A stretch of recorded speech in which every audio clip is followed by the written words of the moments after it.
So for sorties, I always take Inaros as my frame of choice. Reason being, Inaros is innately just a really tanky frame. I actually don't use a pretty optimal build for him would be a dagger. Reason being, one of his abilities is his passive is, actually doesn't even show it here.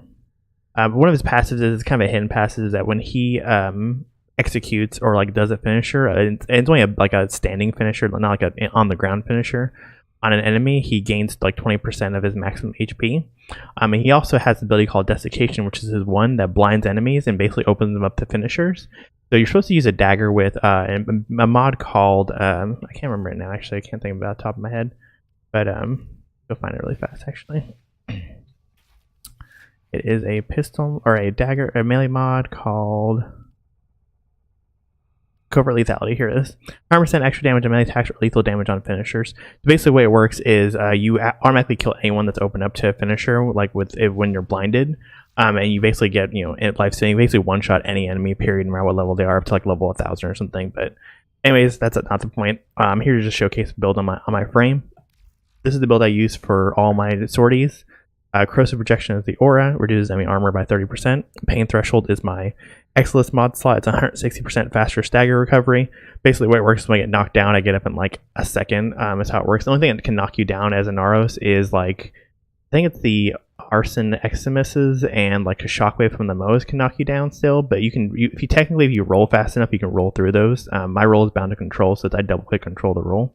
Negation Swarm is an augment mod that gives his Scare Swarm Swarm a chance or the effect to resist status effects, but consumes 3% of bonus armor for each effect resisted. Sorry, that was a tongue twister. And the way that works is when you hold down your your fourth ability, you kind of build up a Scarab Swarm around you up to 100%, and it drains some health when you do it. But that increases your armor by up to 100% is how it works. And when you can tap 4 later on, once you've charged it, to send out a Scarab Swarm at enemies, which costs 25% of that bonus armor. But it heals you based off of how much damage it does to them, and it kind of CCs all of them, and then you can recast your 4 to build your armor back up. It's kind of how the cycle works with Inaros. You throw out your 4 on 10 enemies, use it to regen the health to rebuild your 4 again, rebuild the armor on your 4 again, etc., etc. Hunter Adrenaline converts 45% of damage on health to energy. We'll get to this mod in a second. Vitality and Steel Fiber, which is health and armor. Armor and Agility for even more armor, Gladiator Resolve for even more health, and Vigor for even more health. And it with 6200 health. It could be higher with Umbral mods here, but I don't have those unlocked yet. And then the last mod is a new mod called Adaptation. It's a plus 10% resistance to that damage type for 20 seconds, stacks up to 90%. This new mod came with the arbitrations. It costs quite a bit of plat right now. I was actually lucky enough to get it in the first two arbitration runs I did.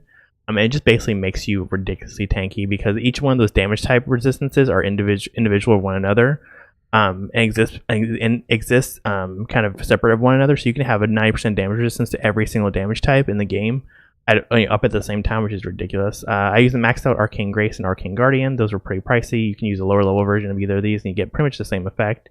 This gives Arcane Grace gives me a 6% chance for 4% health regeneration for 6 seconds undamaged. And this one gives me a 20% chance for 600 armor for 20 seconds on damage as well. So basically just get even more armor and health regen. Basically makes me unkillable. And then I also have a farming build which just switches out Corrosive Projection and my Exilus mod for Through the Sector and Thieves Wit. That's pretty much it. That's the